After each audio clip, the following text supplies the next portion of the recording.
जनतेने यावेळी बदल करायचा ठरवलाय आणि ज्यावेळी बदल करायचा असतो त्यावेळी जनता कोणाला सांगत नाही, गाजावाजा करत नाही, गुपचूप मतदान करून घेत असते.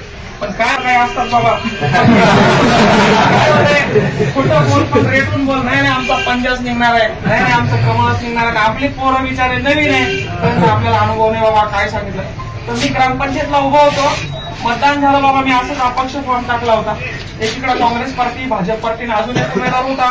1700 काहीतरी मतदान होतं. मतदान झालं व्यवस्थित. 101 पोरं माझ्यासोबत होते. निकालाच्या आदल्या दिवशी सगळेच तिघ आम्ही चहा प्यायला बसलो समोरासमोर. म्हणलं निवडणूक झाली आता. ते काय म्हणत बाबा, तू जरा मागं पडला म्हणे 5-50 मतदान, तू जर निवडून आला तर हात सोडून देईन म्हणे बेटे. असं ते बोलायला लागले. वयस्कर 40-40 वर्षाचे. आपण 4.25 सीट आली ना आपल्याला दुसऱ्या दिवशी. श्वासापर्यंत तुमच्यासाठी काम करेल.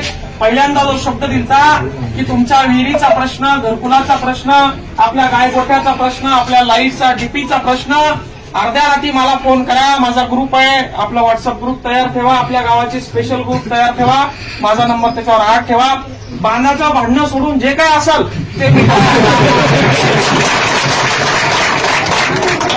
गावाला. आता तुमची जबाबदारी संपली. आता इथून पुढे 5 वर्ष माझी जबाबदारी आहे. मला 50 काय 500 काय आणि 25 काय कितीही मतदान दिलं असलं तर त्या कर्जाच्या रूपातून परतफेड करण्याचं माझं काम आहे.